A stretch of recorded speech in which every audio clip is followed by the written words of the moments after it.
हिंदुस्तान, हिंदुस्तान से लाया, हिंदुस्तान, सोने की चिड़िया।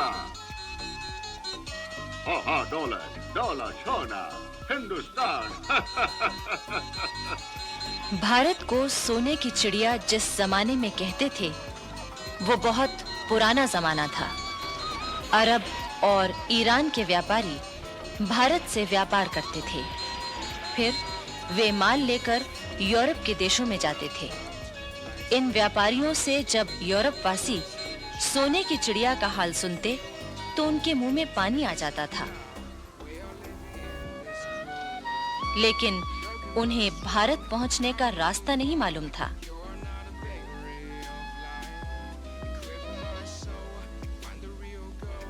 आखिर एक दिन कोलंबस नामक यात्री भारत की खोज के लिए निकला, लेकिन अफसोस, उसने पश्चिम का रास्ता पकड़ लिया और वो जा पहुंचा अमेरिका।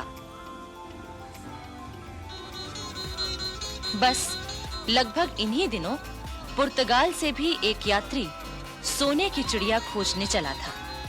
22 मई 1498 को उसका जहाज मालाबार तट पर कालीकट पहुंचा।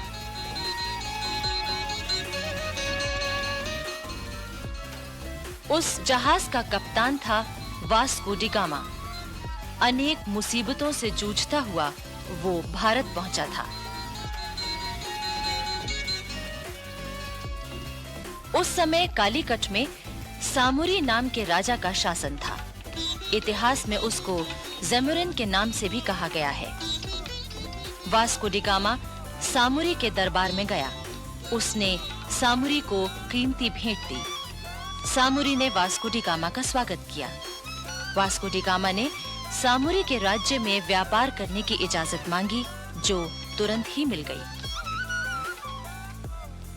2 ही साल बाद यानी 1500 ईस्वी में पुर्तगालियों ने कालीकट में एक कोठी बना ली। 3 साल बाद उन्होंने कोठी की किलेबंदी कर ली। वहां अपने सिपाही नियुक्त कर दिए। बहाना ये था कि ये काम वो अपनी रक्षा के लिए कर रहे हैं। वहां एक फौजी अफसर अल्बुकर्क को किलेदार बनाया गया। दरअसल ये पुर्तगालियों की एक चाल थी। सन 1506 में उन्होंने गोवा से बंगाल तक अपना व्यापार फैला लिया।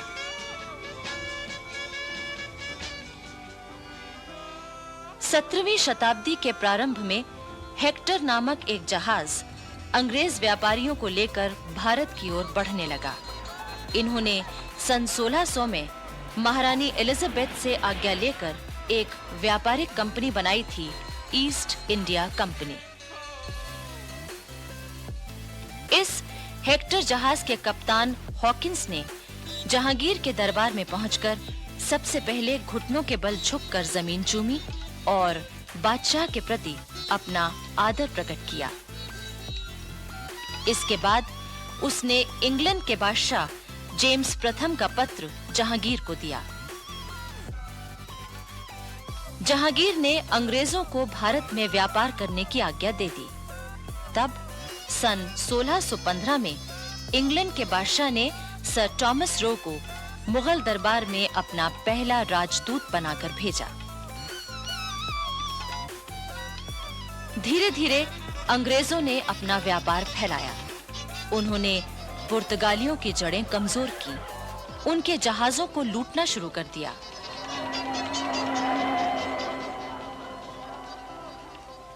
औरंगजेब के समय में तो उन्होंने कोठियां भी कायम कर लीं और अपनी हिफाजत के लिए किलेबंदी भी कर ली। इसी बीच भारत में फ्रांसीसी भी आए। उन्होंने भी अपना व्यापार फैलाया और जड़ें जमानी शुरू कर दी।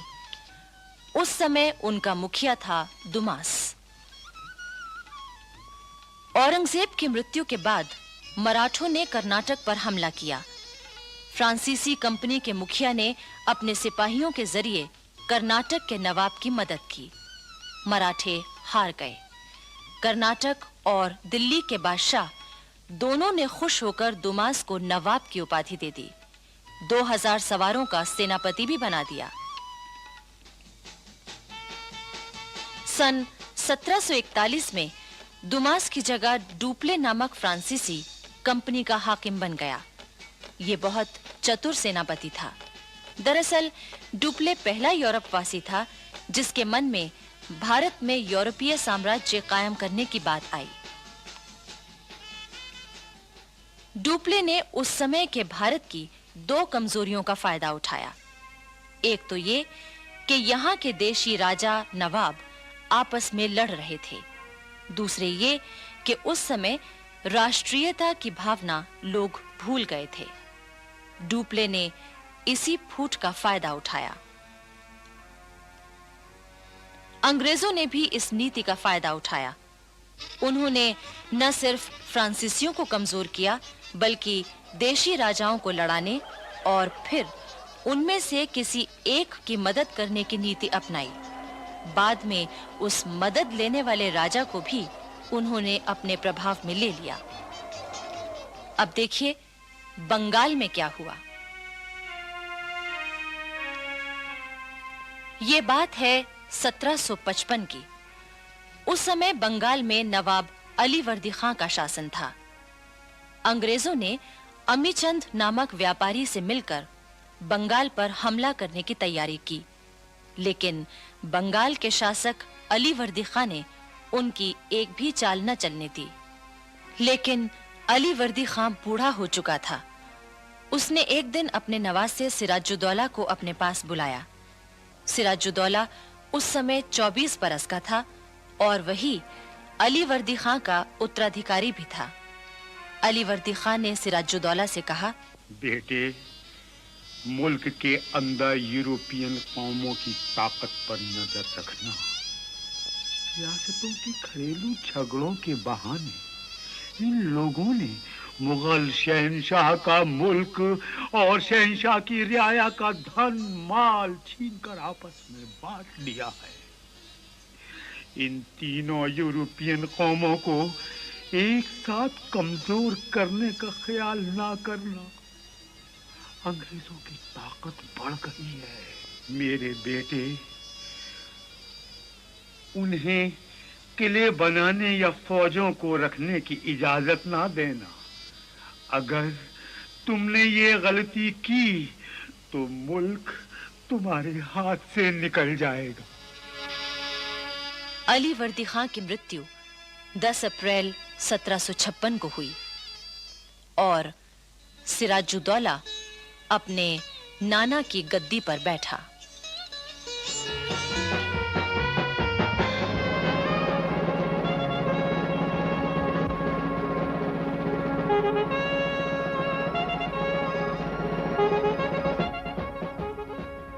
प्लासी की लड़ाई में अंग्रेजों की जीत से भारत में ब्रिटिश शासन की नींव पड़ गई।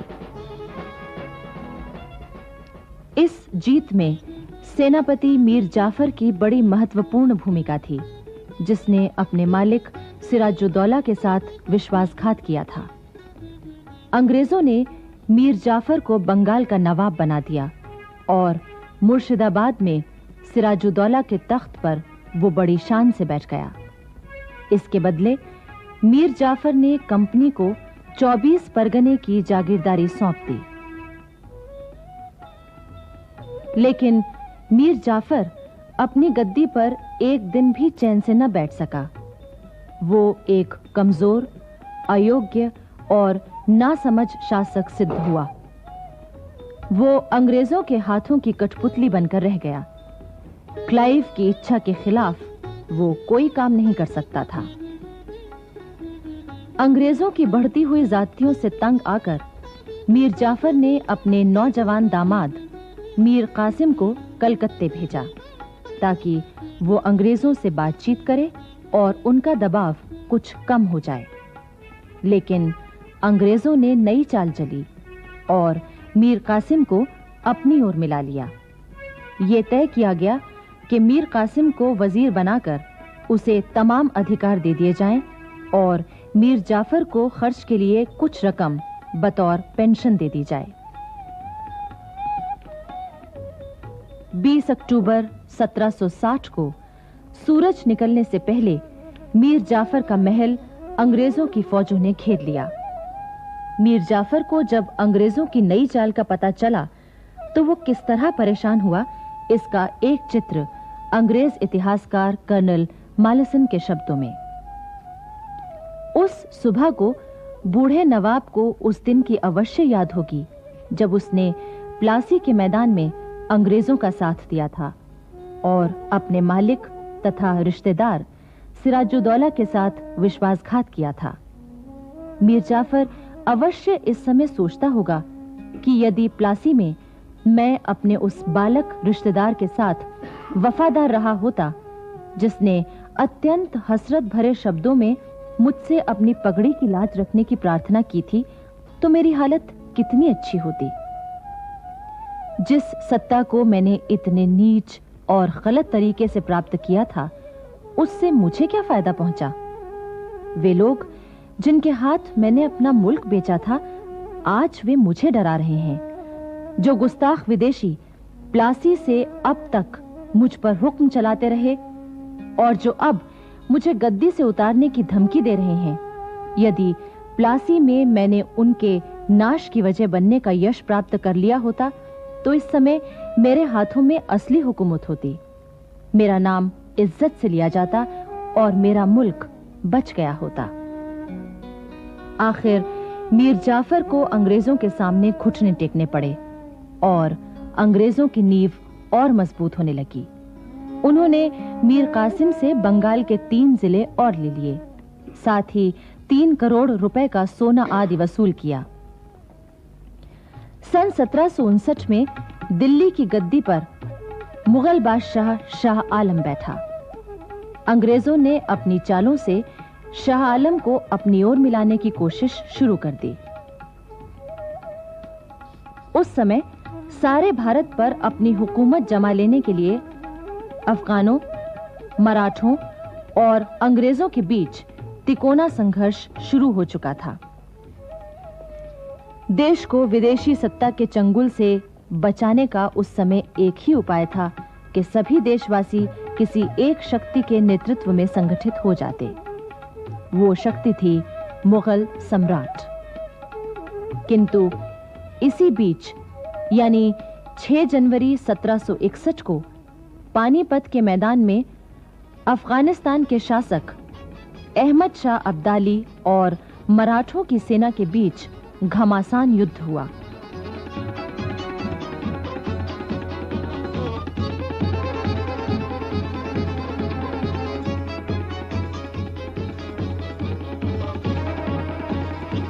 मराठे तो हार गए, पर अब्दाली को भी जीत के बावजूद काफी नुकसान उठाना पड़ा। वो अफगानिस्तान लौट गया और इधर मराठे कमजोर हो गए। बच रहे केवल अंग्रेज, जिन्होंने अपना प्रभाव बढ़ाना शुरू कर दिया। मुगल बादशाह शाह आलम को 26 लाख रुपया देने का वादा करके इस बात के लिए मजबूर किया गया कि वो बंगाल, बिहार और उड़ीसा की दीवानी ईस्ट इंडिया कंपनी को सौंप दें। मजबूर होकर शाह आलम ने अंग्रेजों को बंगाल, बिहार और उड़ीसा की दीवानी सौंप दी, जिसका मतलब यह था कि मालगुजारी वसूल करने और दीवानी के मामले निपटाने का अधिकार अंग्रेजों को मिल गया। सन 1765 से 1772 तक बंगाल में अंग्रेजों का यह शासन इतना भयानक था कि उसने बंगाल को चूसकर कंकाल बना दिया।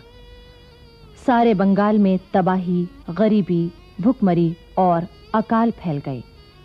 चारों ओर मौत नजर आने लगी। सन 1772 में वॉरेन हेस्टिंग्स कंपनी का गवर्नर बनकर कलकत्ता आया।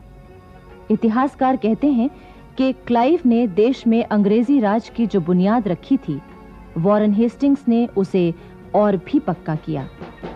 उसके सामने एक ही बात थी, चाहे ईमानदारी से हो या बेईमानी से, जैसे भी हो, जल्दी से जल्दी भारत की अधिक से अधिक दौलत को इंग्लैंड भेज दिया जाए। अब आइए महाराष्ट्र की ओर चलें। ईस्ट इंडिया कंपनी की बढ़ती हुई ताकत और सत्ता के लिए मराठों की ताकत आंख का कांटा बनी हुई थी। इसलिए अंग्रेजों ने एक चाल खेली। उस समय पेशवा की गद्दी पर रघुनाथ राव बैठा हुआ था। क्योंकि गद्दी का असली मालिक उसका भतीजा नारायण राव अभी नाबालिग था, अंग्रेजों ने रघुनाथ राव को युद्ध का झूठा भय दिखाकर अपनी ओर मिला लिया। इस तरह मराठा दरबार में उनका आना जाना शुरू हो गया। किंतु पेशवा के दरबार में उन दिनों एक बहुत दूरदर्शी और चतुर व्यक्ति मौजूद था, जो अंग्रेजों की सारी चालों को समझ रहा था। वो व्यक्ति था नाना फडणवीस। वो समझ रहा था कि राघोबा मराठा साम्राज्य की नींव कमजोर कर रहा है, पर राघोबा ने उसकी बात नहीं मानी। 30 अगस्त 1773 को राघोबा ने पेशवा नारायण राव की हत्या करवा दी। इस साजिश में अंग्रेजों का पूरा हाथ था। राघोबा अंग्रेजों की हाथ की कठपुतली बन चुका था। नाना फडणवीस ने मराठा राज्य को अंग्रेजों के चंगुल से बचाने की भरसक कोशिश की। इतिहासकार कहते हैं कि नाना फडणवीस ने कर्नाटक के वीर हैदर अली से मिलकर जिस तरह अंग्रेजों की चालों को नाकाम करने की कोशिश की थी, उसमें अगर उसे सफलता मिल जाती तो उस समय देश से विदेशी सत्ता का अंत हो गया होता। किंतु अपने ही लोगों ने उसे धोखा दिया। कर्नाटक के 2 वीरों की कहानी भारतीय स्वतंत्रता संग्राम के इतिहास में बड़े सम्मान से लिखी गई है। ये वीर थे हैदर अली और उसका बेटा टीपू सुल्तान। हैदर अली एक मामूली फकीर का बेटा था। हैदर अली ने बचपन से ही घुड़सवारी, निशानाबाजी, हथियार चलाना और लड़ाई के तौर तरीके सीख लिए थे। बड़ा होकर हैदर अली मैसूर की फौज में भर्ती हो गया। हैदर अली की वीरता और साहस ने कुछ ही समय में उसे मैसूर का प्रधान सेनापति बना दिया। उस समय रियासत का प्रधानमंत्री एक मराठा सरदार खांडेराव था। उसने मराठों से चुपचाप मिलकर मैसूर पर हमला करवा दिया। इस युद्ध में हैदर अली ने विजय पाई और खांडेराव के विश्वासघात का सबको पता चल गया। मैसूर के महाराजा ने प्रसन्न होकर हैदर अली को अपना प्रधानमंत्री बना लिया। उधर अंग्रेज भला ये कैसे सहन कर सकते थे कि हैदर अली की ताकत बढ़े। उन्होंने हैदर अली से छेड़छाड़ करनी शुरू कर दी। कर्नाटक के कई किले खाली करवाए गए और उन्हें जीत लिया गया। हैदर अली के बेटे फतेह अली टीपू की उम्र उस समय 18 वर्ष की थी। तब भी अपने पिता के साथ युद्ध के मैदान में वो मौजूद रहता था।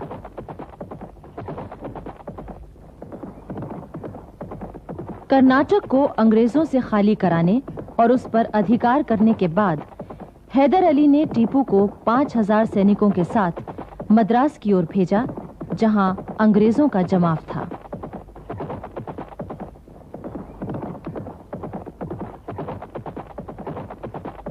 टीपू ने मद्रास के किले से 5 मील दूर सेंट थॉमस की पहाड़ी पर कब्जा कर लिया और आसपास के अंग्रेजी इलाके को अपने अधीन कर लिया। इसके बाद कुछ ही दिनों बाद हैदर अली भी अपनी सेना लेकर मद्रास की ओर बढ़ा। मद्रास में अंग्रेजों का क्या हाल हुआ, इसका रोचक विवरण एक फ्रांसीसी इतिहासकार ने प्रस्तुत किया है। वो लिखता है, मद्रास विजय के अवसर पर हैदर ने अंग्रेजों से कहकर मद्रास के सेंट जॉर्ज के किले के सदर फाटक पर एक चित्र बनवाया, जिसमें हैदर एक शामियाने के नीचे तोपों के ढेर पर बैठा है। पीछे की ओर सेंट जॉर्ज का किला है, जिसकी फसील पर गवर्नर और उसके अंग्रेज साथी घुटनों के बल बैठे हुए हैदर की ओर अपने हाथ बढ़ा रहे हैं।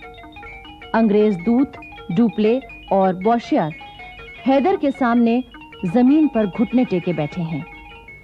डुप्ले की नाक की जगह हाथी की सी सूंड बनी हुई है। हैदर उसकी सूंड को पकड़े हुए हैं, जिसमें से अशर्फियां खनाखन गिर रही हैं। दूसरी ओर पराजित अंग्रेज सेनापति जनरल स्मिथ संधि पत्र हाथ में लिए हुए अपने हाथ से अपनी तलवार के 2 टुकड़े कर रहा है।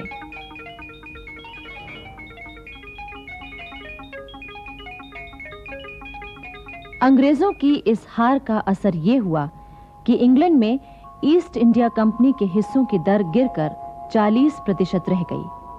हैदर और टीपू की विजय की खबरें पहुंचते ही इंग्लैंड में कंपनी की साख गिरने लगी।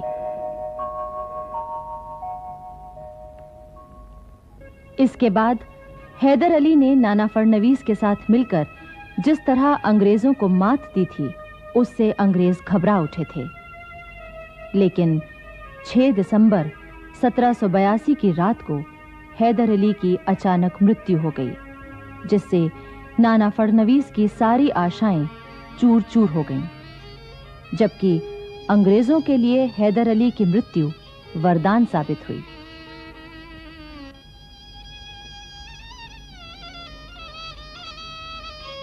हैदर अली के बाद उसका बेटा टीपू सुल्तान कर्नाटक का शासक बना। अंग्रेजों ने उसे भी चैन से न बैठने दिया, उसको बदनाम किया, उसके साथ धोखा किया और उसे युद्ध में उलझाए रखा। लेकिन टीपू भी अंग्रेजों के लिए बड़ी दहशत था। अंग्रेज उसके नाम से खौफ खाते थे, किंतु अंत में वो भी अपने ही लोगों के विश्वासघात का शिकार हुआ। अपनी अंतिम सांस तक वो बहुत बहादुरी से लड़ा। वो कहा करता था, 2 दिन शेर की तरह जीना ज्यादा अच्छा है, बजाय 200 वर्ष भेड़ की तरह जीने के। श्रीरंगपट्टनम स्थित टीपू की कब्र आज भी उसके साहस और वीरता के गुण गाती है।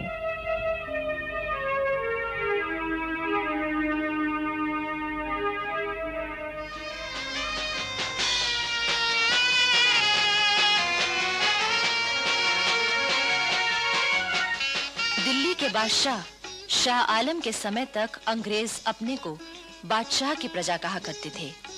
गवर्नर जनरल की मोहर पर भी दिल्ली सम्राट का विशेष सेवक शब्द लिखे रहते थे। जब भी कोई अंग्रेज अफसर, चाहे वो गवर्नर जनरल ही क्यों ना हो, शाह आलम के दरबार में जाता था तो अदब के साथ खड़ा होता था और उन्हें भेंट देता था। सन 1785 में महाराजा माधोराव सिंधिया ने दिल्ली पर अपना प्रभाव जमा लिया था। मुगल सम्राट के सारे अधिकार माधोराव सिंधिया के पास आ गए थे और इसके बदले शाह आलम को केवल 6 लाख रुपया सालाना दिए जाने लगे। शाह आलम सिंधिया परिवार के व्यवहार से कितना खुश था, इसका परिचय सम्राट की एक कविता से मिलता है, जिसका अर्थ है, माधोजी सिंधिया जो मेरे जिगर का टुकड़ा और मेरा बेटा है, मेरे दुखों को दूर करने में लगा हुआ है।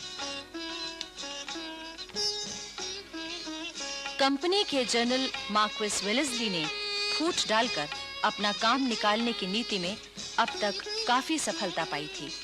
यहाँ भी उसने यही किया। मुगल बादशाह शाह आलम को उसने मराठों के खिलाफ भड़काया और इस तरह दिल्ली मराठों से खाली हो गई। दिल्ली पर कंपनी की सेना का अधिकार हो गया। बादशाह शाह आलम के खर्च के लिए 12 लाख रुपए सालाना दिए जाने लगे। उधर अवध में अंग्रेजों ने नवाब वजीर अली को कैद करके बनारस भेज दिया और उसकी जगह सादत अली को नवाब बना दिया। सादत अली और अंग्रेजों के बीच चिरस्थायी दोस्ती की संधि लिखी गई, लेकिन जल्दी ही अंग्रेजों का दबाव बढ़ने लगा। सादत अली के सभी अधिकार और आमदनी के जरिए छीने जाने लगे।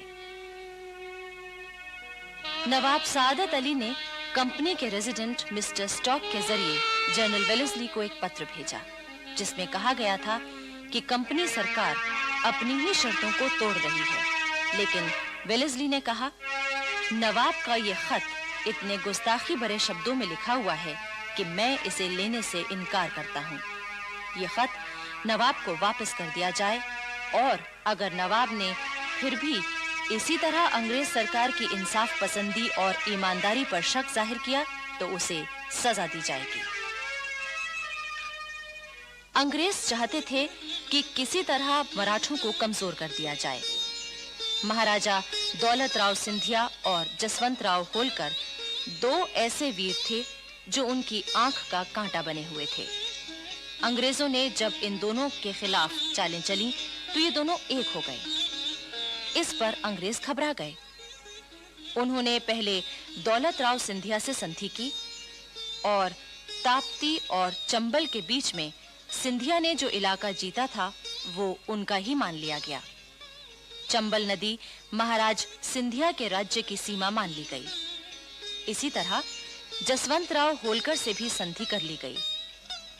ताप्ती और गोदावरी के दक्षिण का सारा इलाका होलकर को वापस दे दिया गया। दक्षिण भारत में एक वीर जाति थी पिंडारी। अंग्रेज इतिहास लेखकों ने वीर पिंडारियों के चरित्र पर अनेक झूठे इल्जाम लगाए और उन्हें डाकू और लुटेरा कहकर बदनाम किया है। लेकिन सच्चाई ये है कि पिंडारी दक्षिण भारत की एक पठान जाति थी। पिंडारी दक्षिण भारत के राजाओं की सेवा में सवार हुआ करते थे। इनके पास अपने घोड़े होते थे। नसरू खां पिंडारी शिवाजी का एक विश्वस्त जमादार था। होलकर और सिंधिया की सेनाओं में भी हजारों पिंडारी योद्धा और सरदार मौजूद थे।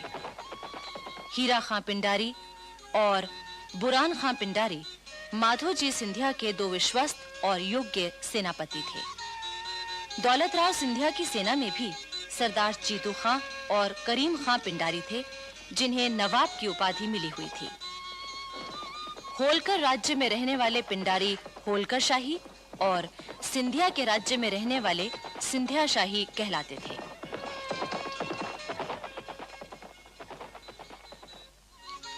लॉर्ड हेस्टिंग्स ने मराठों की ताकत को कम करने के लिए पिंडारियों को नष्ट करने का निर्णय लिया। अंग्रेजों ने उन्हें लुटेरा और डाकू कहा, उनमें फूट फैला दी और इस तरह आपसी झगड़ों में उलझाकर उन्हें खत्म कर दिया गया।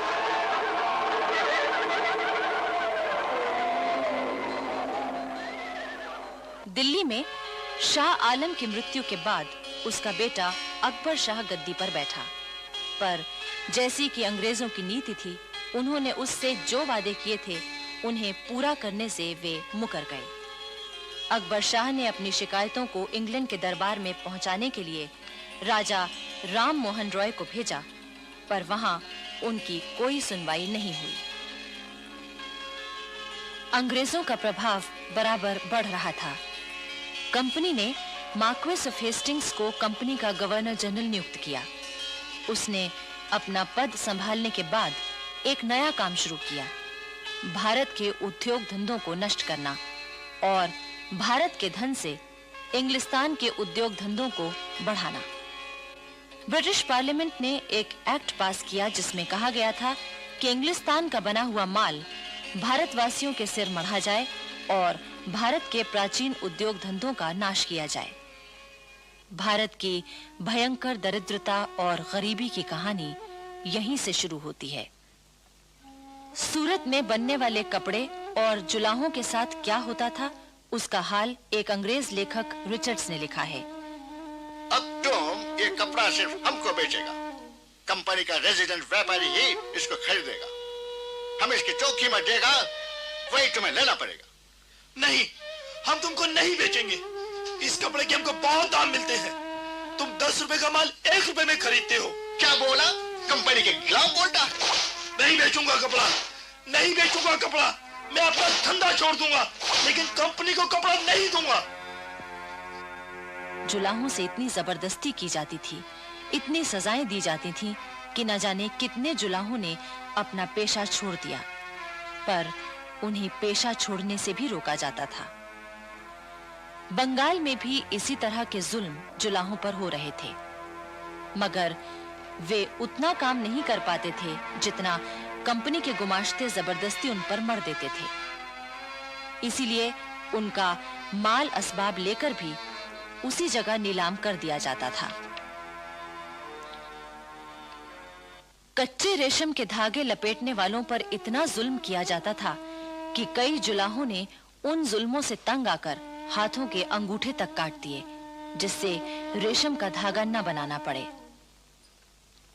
धीरे-धीरे भारत का कागज उद्योग, चीनी उद्योग, भारतीय जहाजरानी, लोहा उद्योग आदि सभी नष्ट कर दिए गए। ईस्ट इंडिया कंपनी और अंग्रेज सरकार की कोशिशों का ये फल निकला कि भारत संसार का एक गरीब देश बन गया। भारत के प्राचीन उद्योग केवल इतिहास की बात बनकर रह गए। लॉर्ड हेस्टिंग्स ने जहां भारत के उद्योग नष्ट किए, दौलत को लूटा, वहीं ब्रिटिश साम्राज्य बढ़ाने की उसकी भूख भी बराबर बढ़ रही थी। वो मराठों की ताकत को खत्म करने के लिए आगे बढ़ा। उस समय पूना में बाजीराव पेशवा का शासन था। अंग्रेजों ने दोस्ती के नाम पर उससे धोखा किया और युद्ध का बहाना ढूंढने लगे। 30 अक्टूबर 1817 को अंग्रेजों की सेना ने पूना के पास डेरा डाल दिया। मराठों ने समझ लिया था कि अंग्रेज अब तक दोस्ती की जो बातें कर रहे थे वे सब झूठ थीं। वे तो युद्ध ही करना चाहते हैं। बापू गोखले पेशवा की सेना के प्रधान सेनापति थे। वे एक अत्यंत देशभक्त, युद्ध कुशल और वीर सेनापति थे। 5 नवंबर 1817 को खड़की के पास मराठों और अंग्रेजों की सेनाओं के बीच युद्ध शुरू हुआ, लेकिन बालाजी पंतनाथ और यशवंतराव घोरपड़े जैसे विश्वासघातियों के सामने बापू गोखले की सेना कहां टिकने वाली थी। बापू गोखले अंत समय तक अंग्रेजों से मुकाबला करते रहे और वीर गति को प्राप्त हुए। अंग्रेज जानते थे कि मराठे सरदार इतनी जल्दी पेशवा के शासन का अंत नहीं होने देंगे, इसलिए उन्होंने बाजीराव के खिलाफ एक और चाल चली। सतारा के नाबालिग राजा प्रताप सिंह की मां को उन्होंने वादा किया कि पूरे मराठा साम्राज्य के वास्तविक अधिकारी के रूप में उसने ऐलान जारी कर दिया। सुनो सुनो सुनो, शिवाजी महाराज के वंशज सतारा के राजा प्रताप सिंह का ऐलान सुनो। अंग्रेज हमारा दोस्त है। बाजीराव पेशवा से कोई किसी तरह का संबंध ना रखे। हर आम और खास का फर्ज है कि इस लड़ाई में वो अंग्रेजों की मदद करे। इस ऐलान से बाजीराव पेशवा की स्थिति काफी कमजोर हो गई। उसने मजबूर होकर अंग्रेजों की अधीनता स्वीकार कर ली।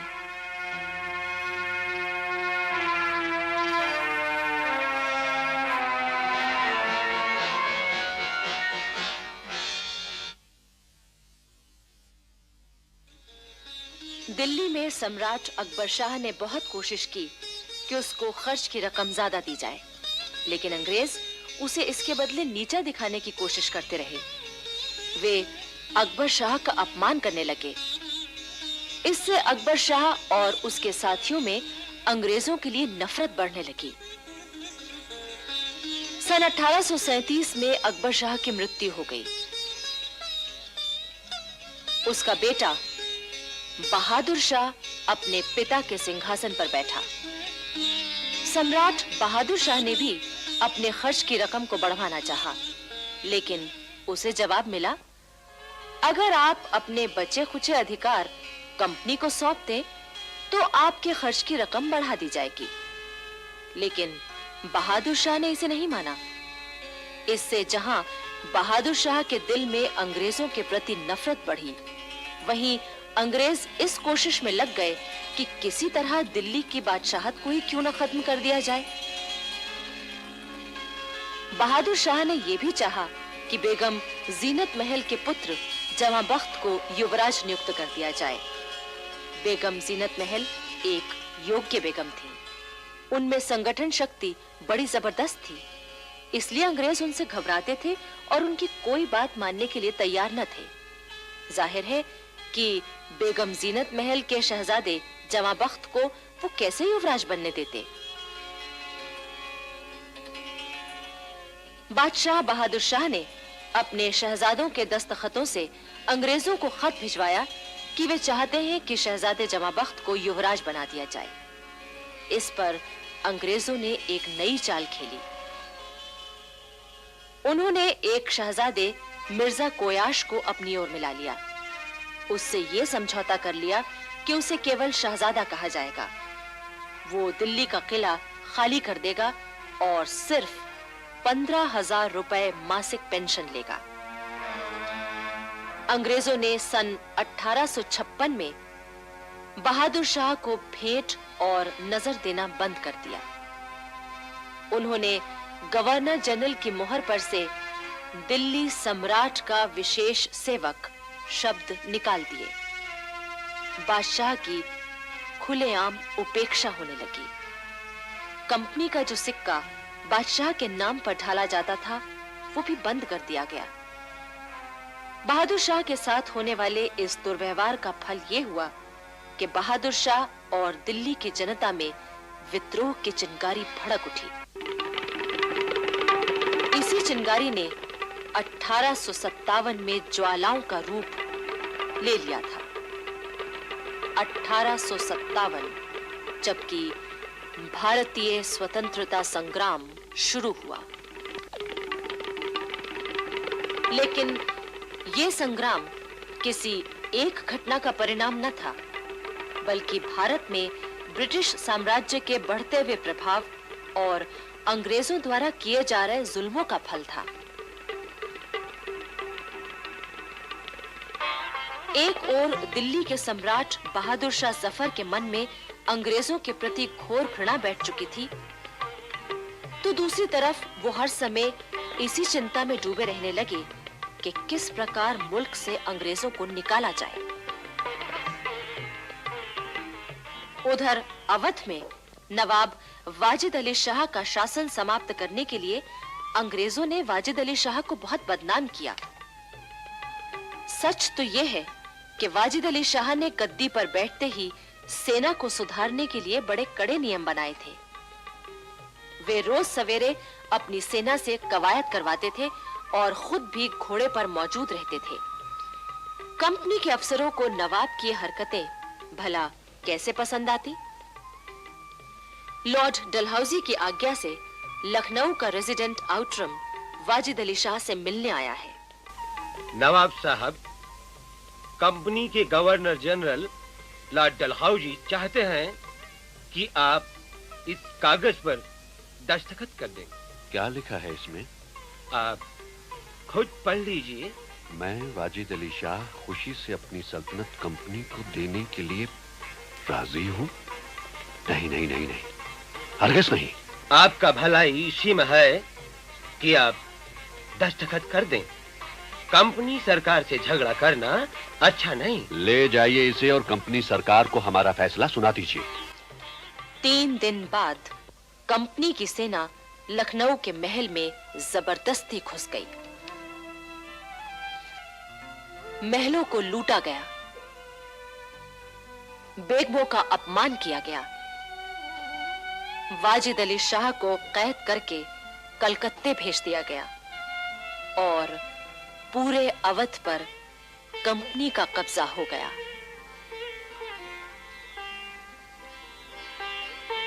लॉर्ड डलहौजी की अपहरण नीति ने भी 1857 की क्रांति के बीज बोए थे। डलहौजी ने भारतीय नरेशों पर यह पाबंदी लगाई थी कि अगर उनके अपना पुत्र न हो तो वे कंपनी की मंजूरी के बिना किसी को गोद लेकर राज्य का उत्तराधिकारी नहीं बना सकते। अपनी इस नीति के जरिए डलहौजी ने किसी न किसी बहाने से बहुत सी रियासतों को कंपनी के अधिकार में ले लिया था। सतारा, पंजाब, नागपुर,